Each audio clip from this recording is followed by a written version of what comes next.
ఇది నాన్న function oriented metrics. నిన్న మనం చెప్పుకున్న టాపిక్ ఎల్ఓసి. ఓకేనా? ఎల్ఓసి అంటే లైన్స్ ఆఫ్ కోడ్.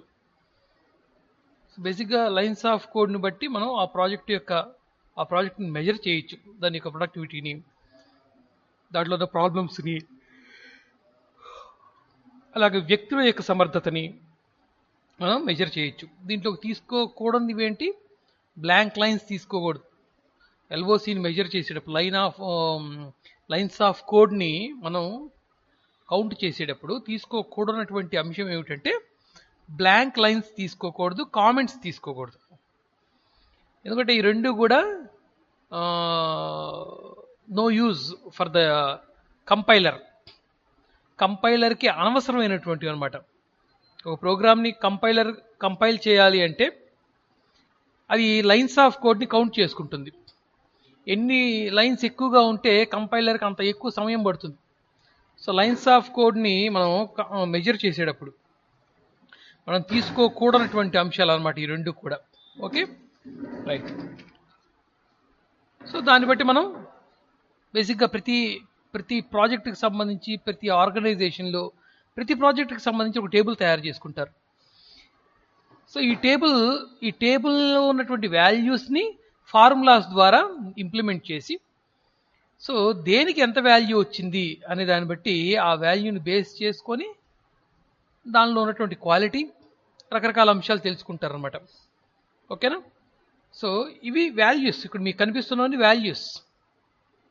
ఒక ప్రాజెక్ట్ని ఎన్ని నెలల్లో చేశారు, ఎంతమంది వ్యక్తులు చేశారు, ప్రాజెక్ట్కి అయిన ఖర్చు ఎంత, లైన్స్ ఆఫ్ కోడ్ ఎంత వచ్చింది, ప్రాజెక్ట్కి సంబంధించి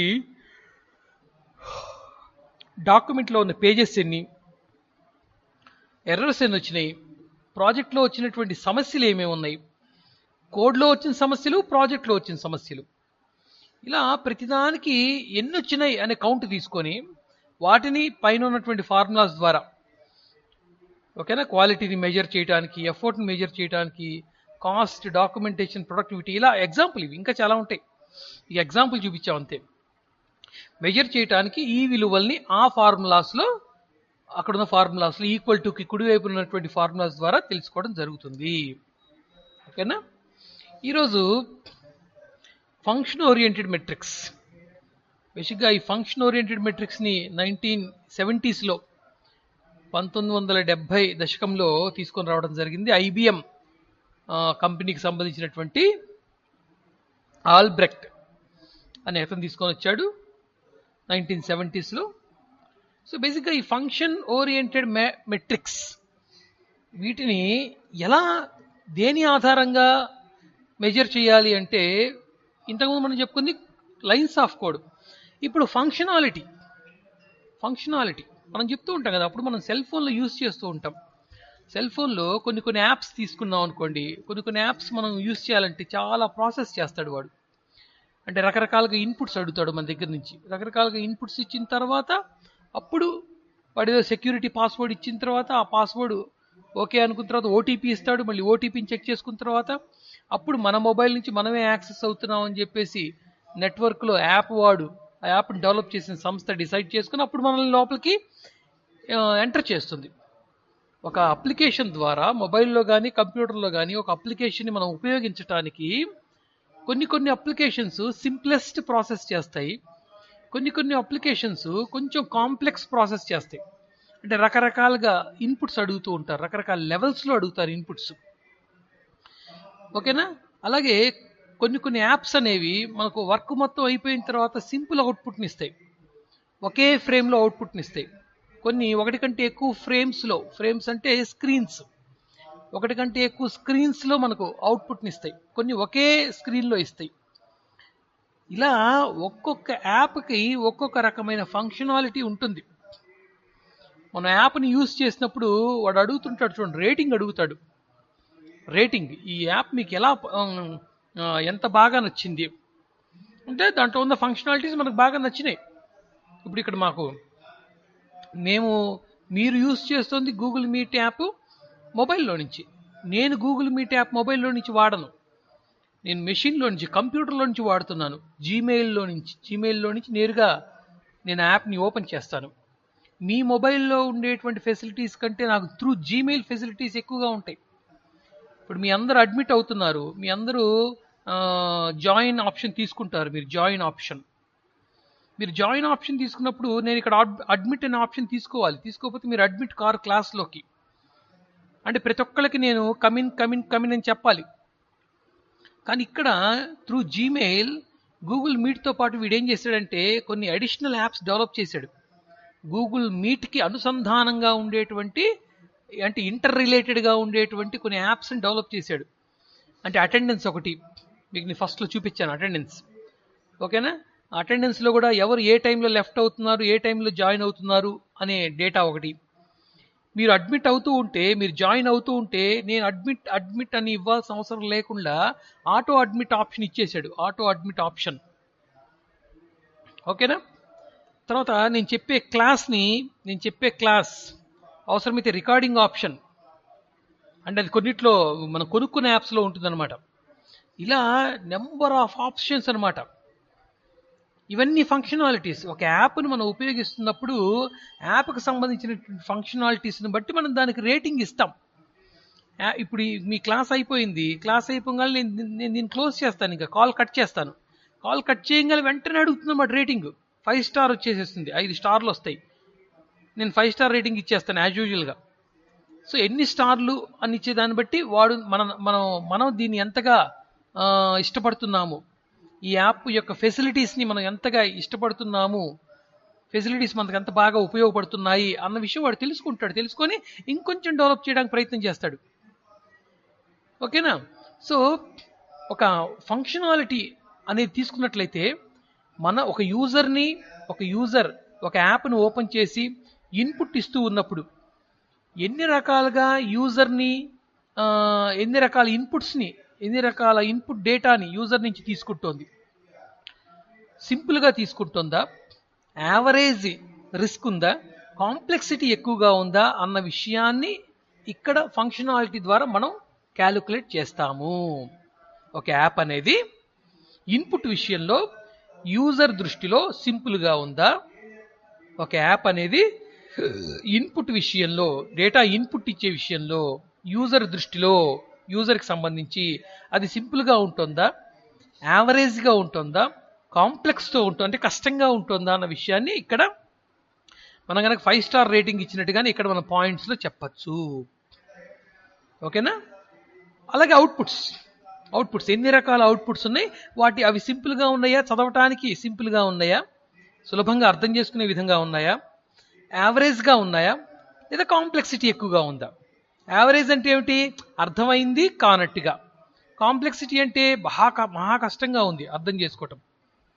ఇలా ప్రతిదానికి కొన్ని పాయింట్స్ అనేవి ఇక్కడ ఉంటాయి. ఓకేనా? సో దాని గురించి చెప్పుకుందాం మనం. అంటే ఒక ఫంక్షనాలిటీని కూడా మనం ఇక్కడ కొలవచ్చు. ఇది పాయింట్ అన్నమాట. Okay. Second point, function oriented metrics are also known as function point model. దీన్ని ఇలా కూడా పిలుస్తారు, ఫంక్షన్ పాయింట్ మోడల్ అని కూడా పిలుస్తారు. This model generally focuses on the functionality of the software application. So దేని మీద ఫోకస్ అయి ఉంటుంది? ఇందాక మనం చెప్పుకున్నట్టుగా ఒక సాఫ్ట్వేర్ అప్లికేషన్ యొక్క పనితీరుపై ఆధారపడి ఉంటుంది. అది ఎంత చక్కగా పనిచేస్తుంది, ఎంత సింపుల్గా దాంతో యూజర్ పనిచేస్తున్నాడు. యూజర్కి ఎప్పుడు ఎలా ఉండాలి? చాలా సింపుల్గా ఉండాలన్నమాట. అవునా? చాలామంది అదే కోరుకుంటారు, చాలా సింపుల్గా, వెరీ సింపుల్గా. అలా ఇస్తే అప్లికేషన్ సక్సెస్ అవుతుందన్నమాట, అందరూ యూజ్ చేస్తారు. కొంతమంది కొన్ని అప్లికేషన్స్ వాడరు, ఎందుకంటే దాంట్లో ఇన్పుట్ ఎక్కువగా అడుగుతూ ఉంటాడు అనమాట. రకరకాలుగా మీ డేటా అడుగుతుంటాడు, చాలా నెంబర్ ఆఫ్ పేజెస్ ఫిలప్ చేయమంటాడు, దాన్ని ఎవరు తీసుకోరు. సో యూజర్కి ఎప్పుడు ఎలా ఉండాలంటే చూడంగానే నచ్చాలి, చదవంగానే వచ్చేసేయాలి. అవునా? ఏం ఆలోచించకూడదు, ఇక్కడ ఎవరో ఆలోచించకుండానే వచ్చేసేయాలి, చూడంగానే నచ్చేసేయాలి.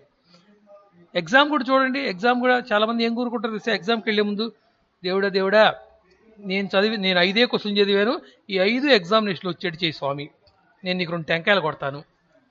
చాలామంది అవునా గుడికి ఎగ్జామ్ ముందు గుడికి వెళ్తుంటారు చాలామంది. దేనికో తెలుసా? దీనికే. చదివిన క్వశ్చన్లే రావాలి, చదివిన క్వశ్చన్లు రాకూడదు పేపర్లో.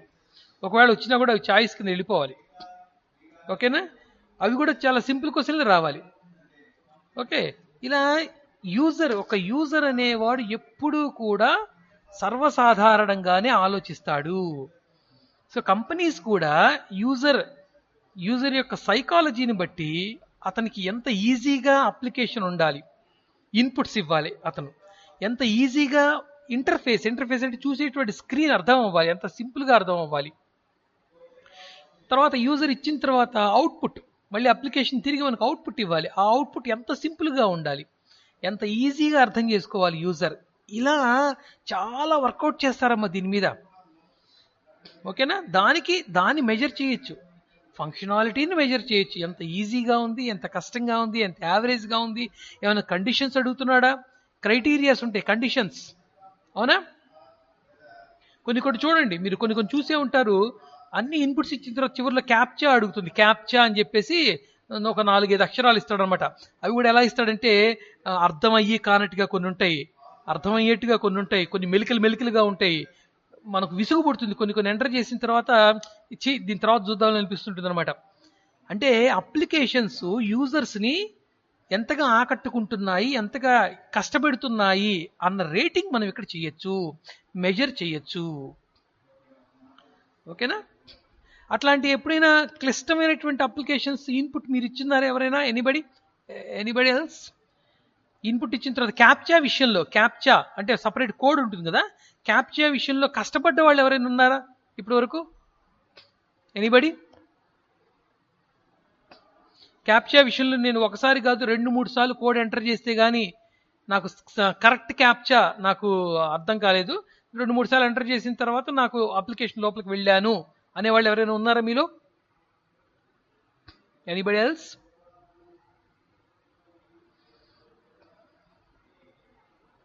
సో ఎవరు లేరు, అందరికీ ఈజీగానే ఉంది. Very good. So next point చూడండి. These methods are actually independent of the programming language. నిన్న మనం చెప్పుకున్నటువంటి LOC, lines of code, is totally depends upon the language dependent. అది జావాలో చెప్పుకున్నాం కదా, సి లాంగ్వేజ్లో 1 లైన్తో పోతే జావాలో 5 లైన్లు పడుతుంది, 6 లైన్లు పడుతుంది, 7 లైన్లు పడుతుంది, చెప్పలేం. పైథాన్ లాంగ్వేజ్ తీసుకుంటే ఇంకొన్ని లైన్స్ పట్టచ్చు, లేదా తక్కువ లైన్సే పట్టచ్చు.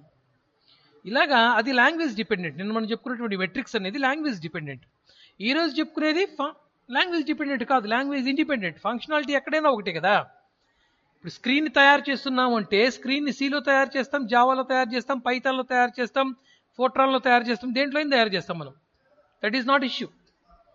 కాబట్టి ఇది లాంగ్వేజ్ ఇండిపెండెంట్. ఫంక్షనల్ మ్యాట్రిక్స్ అనేది, ఫంక్షన్ ఓరియంటెడ్ మ్యాట్రిక్స్ అనేది ఇది లాంగ్వేజ్ ఇండిపెండెంట్. లాంగ్వేజ్ మీద ఆధారపడి ఇక్కడ మనం మెట్రిక్స్, కొలమానాలు తీసుకోము, ఫార్ములాస్ తయారు చెయ్యము, కొలతలు వేయము. ఓకేనా? Next, a function point is a unit of measurement. చూడండి, is a unit of measurement that measures. ఏం మెజర్ చేస్తున్నట్టు ఇది? Business functionality provided by the business product. అంటే ఒక సాఫ్ట్వేర్ ప్రొడక్ట్ అందించినటువంటి ఫంక్షనాలిటీస్ని ఇది మెజర్ చేస్తుంది. ఫంక్షనల్ పాయింట్ ద్వారా మెజర్ చేయొచ్చు. ఓకేనా? నెక్స్ట్ చెప్తున్నాడు చూడండి. To determine whether or not a particular entry is simple. So ఎలా మెజర్మెంట్ అంటే దేన్ని బట్టి, ఏటి ఆధారంగా మెజర్ చేస్తాం, ఏ లక్షణాలని మెజర్ చేస్తాం? ఇక్కడ ఎంట్రీ అనేది సింపుల్గా ఉంది. ఎగ్జాంపుల్ చెప్తున్నాడు ఇక్కడ. ఒక పర్టికులర్ ఎంట్రీ, మీరు డేటా ఎంట్రీ చేస్తూ ఉంటారు ఒక అప్లికేషన్లో, అప్లికేషన్ యొక్క ఎంట్రీ సింపుల్గా ఉందా, ఓకేనా, ఈజీగా ఉందా, యావరేజ్గా ఉందా, కాంప్లెక్సిటీ ఎక్కువగా ఉందా, క్రైటీరియన్ అంటే కండిషన్ ఉందా, criterion is needed and should be developed by the organisation. ఓకేనా? ఒకవేళ కండిషన్స్ అవసరమైతే డెవలప్ చేయాల్సిందే ఖచ్చితంగా. చాలా వాటిలో కండిషన్స్ ఇస్తాడనమాట. కండిషన్స్ అంటే రకరకాల కండిషన్స్. ఇప్పుడు మీరు ఎస్బీఐ ఉందనుకోండి, ఒక ఎస్బీఐ అకౌంట్ నుంచి ఇంకొక ఎస్బీఐ అకౌంట్కి అమౌంట్ ట్రాన్స్ఫర్ చేశారనుకోండి, ఫోన్పే కాదు, I'm not talking about PhonePe and Google pay. PhonePe Google పేలో మీకేమీ ఓటీపీలు రావమ్మా. డైరెక్ట్గా నెంబర్ టైప్ చేస్తాం, వాళ్ళ డీటెయిల్స్ ఉంటే కనపడతాయి, లేదంటే లేదు. గూగుల్ పేలో వాళ్ళు రిజిస్టర్ అయి ఉంటే కనపడుతుంది వాళ్ళ డేటా, లేదంటే కనపడదు.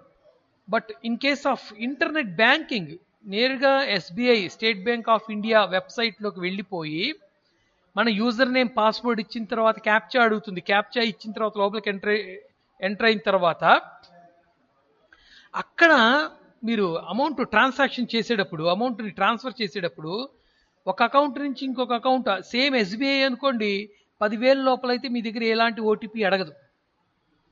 10,000 లోపలైతే ఎలాంటి ఓటీపీ అడగదు. అంటే మనం పెట్టుకోవచ్చు ఆప్షన్ లాగా, అలా ఆప్షన్ పెట్టుకోవచ్చు. 10,000 దాటింది అనుకోండి ఖచ్చితంగా ఓటీపీ అడుగుతుంది. ఓటీపీ అంటే ఏంటి? ఇట్స్ ఎ కండిషన్, క్రైటీరియన్ అంటాం దాన్ని. కండిషన్ అంటే నేను నువ్వు చెప్పిన వ్యక్తికి అమౌంట్ ట్రాన్స్ఫర్ చేస్తాను, కాకపోతే నీ మొబైల్కి ఓటీపీ వస్తుంది, ఆ ఓటీపీని తిరిగి నువ్వు మళ్ళీ నా దగ్గర ఎంటర్ చేస్తేనే చేస్తాను. This is the condition. ఇది ఎవరైనా చేస్తున్నారా మీలో? Anybody else? ఇలా ఓటీపీ ఎంటర్ చేస్తేనే అమౌంట్ ట్రాన్స్ఫర్ అవుతుంది అనేటువంటి ప్రాసెస్ని మీలో ఎవరైనా, అబ్బాయిలు కావచ్చు అమ్మాయిలు కావచ్చు, చేస్తున్నారా ఇంతకుముందు ఎక్కడైనా?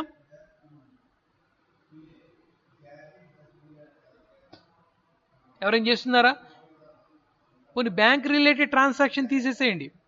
ఓటీపీ మీ మొబైల్కి వచ్చేటువంటి ఓటీపీ ఎంటర్ చేస్తే కానీ ఆ అప్లికేషన్ ముందుకు వెళ్ళని పరిస్థితి మీరు ఎప్పుడైనా, ఎవరైనా, ఎనీ అప్లికేషన్ ఏదైనా కావచ్చు, అది ఎనీథింగ్, మీరు ఎక్కడైనా చూస్తున్నారా?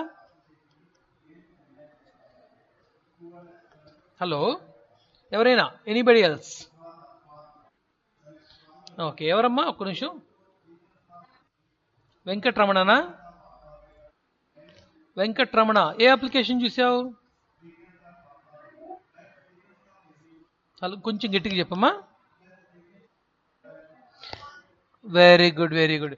సో మెయిల్ క్రియేట్ చేసుకునేటప్పుడు ఖచ్చితంగా అది ఒక మొబైల్కి మీరు ఏదైతే ఒక నెంబర్ చెప్పున్నారో ఆ నెంబర్ గల మొబైల్కి ఒక ఓటీపీ పంపిస్తుంది. అది గూగుల్ కావచ్చు, ఇంకోటి కావచ్చు.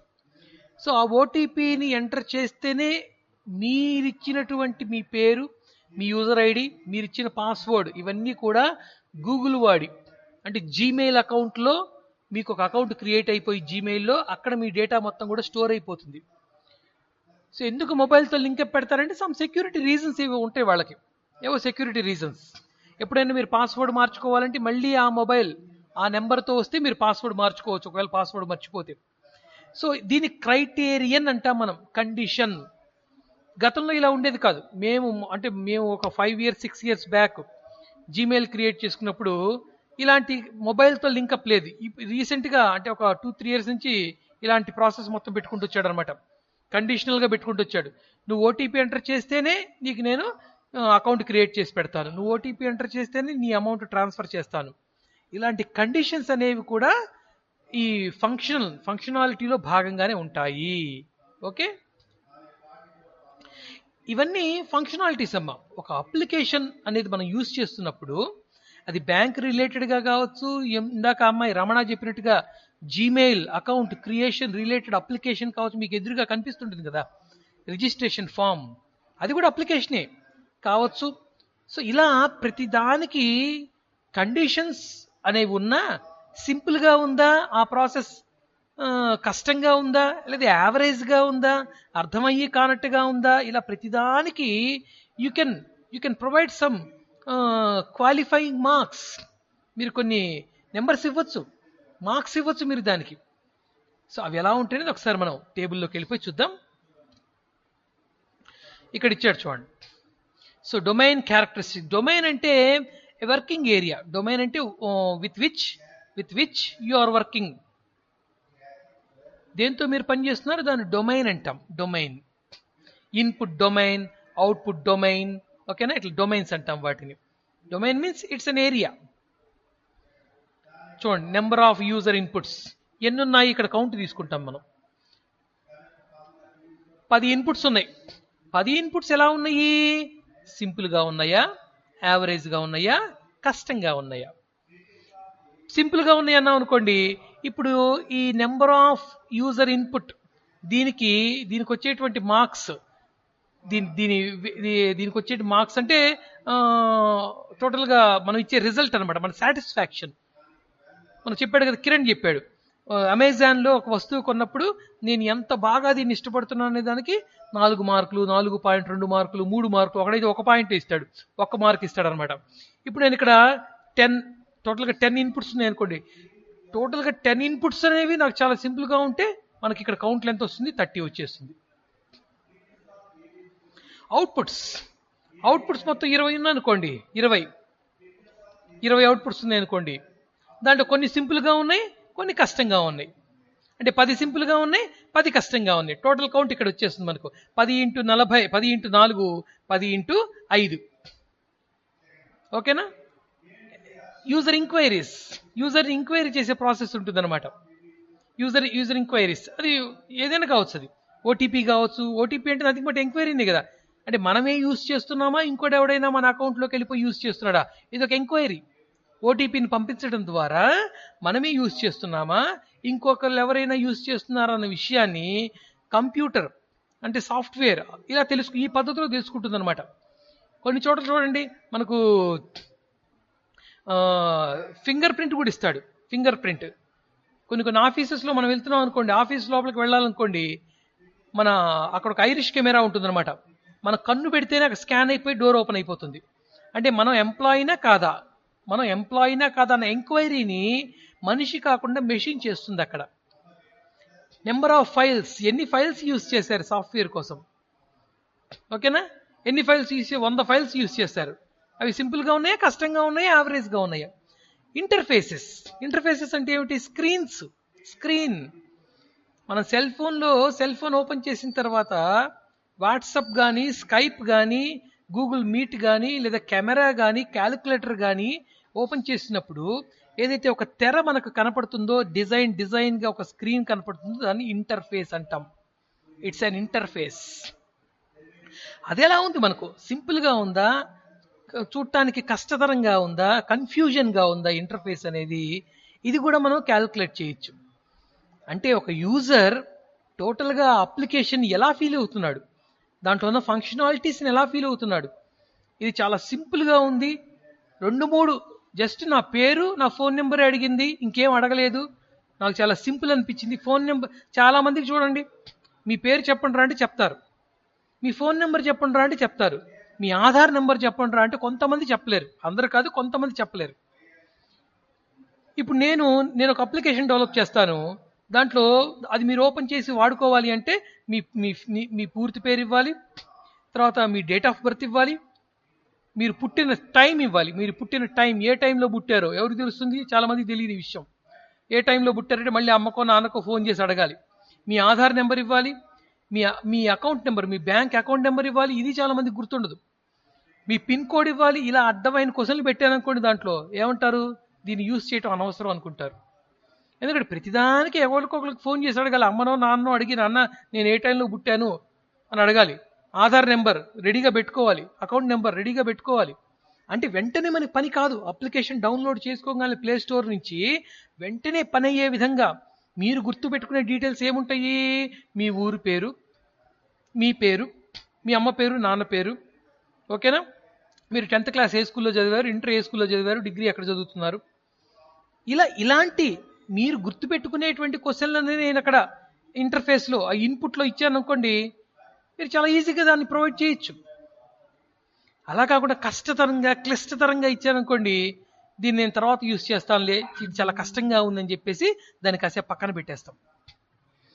That means how an user feel the application functionality. అసలు ఆ ఫంక్షనాలిటీని యూజర్ అనేవాడు ఎలా ఫీల్ అవుతున్నాడు? చాలా బాగుంది, చాలా ఈజీగా ఉంది, 2 క్వశ్చన్లు అడిగింది. కొంతమంది చెప్తారు 2 క్వశ్చన్లు అడిగింది, నా పేరు, నా ఫోన్ నెంబర్ ఇచ్చేసాను, అయిపోయింది, వచ్చేసింది. ఇదంతా ఈజీగా ఉంటుంది. హౌ ఇట్ ఈజ్ ఈజీ, అవునా? How easy it is. So కాబట్టి అలాగా ప్రతి ఫంక్షనాలిటీకి input functionality, output functionality, enquiry functionality, number of files, ఓకేనా? కొన్ని అడుగుతుంటుంది చూడండి. కొంతమంది అప్లికేషన్స్ అప్లోడ్ చేస్తూ ఉంటారు పాపం.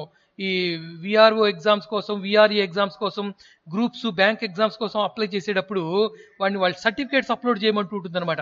పాపం అప్లోడ్ చేస్తాడు, size సరిపోలేదంటుంది.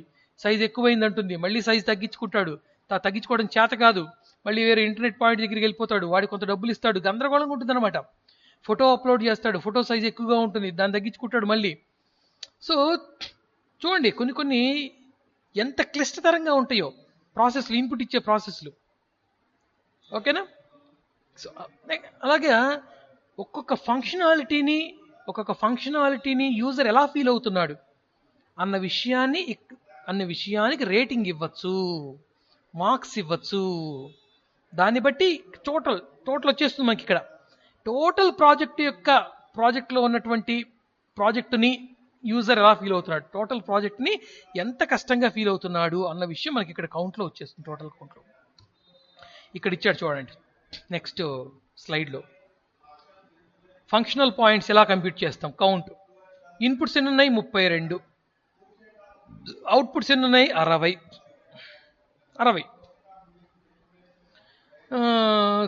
External enquiries 24, internal files 8, external interfaces 2. అర్థమైందా? ఇప్పుడు ఇక్కడ 14 వచ్చింది. అంటే చెప్పండి నాకు, అది యావరేజ్గా ఉందా, కాంప్లెక్సిటీగా ఉందా, సింపుల్గా ఉందా? ఒకళ్ళు మైక్ ఆన్ చేసి చెప్పండి. ఎక్స్టర్నల్ ఇంటర్ఫేసెస్ అనేది ఎలా ఉంది?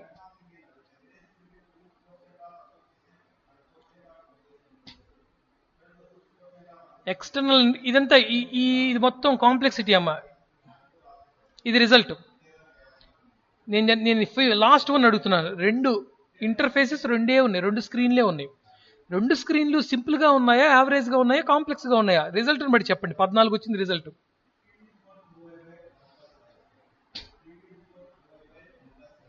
మల్టిప్లై చేస్తాం.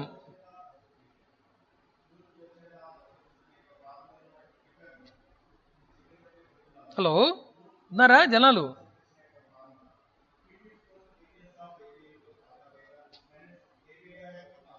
రెండుని మల్టిప్లై చేస్తాం. 2ని సింపుల్ అయితే సింపుల్ వాల్యూతో, యావరేజ్ అయితే యావరేజ్ వాల్యూతో, కాంప్లెక్స్ అయితే కాంప్లెక్స్ వాల్యూతో మల్టిప్లై చేస్తాం.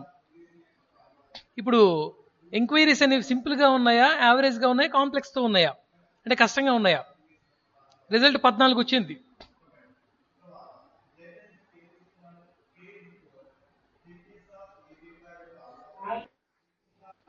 ఒక్కళ్ళు చెప్పండి.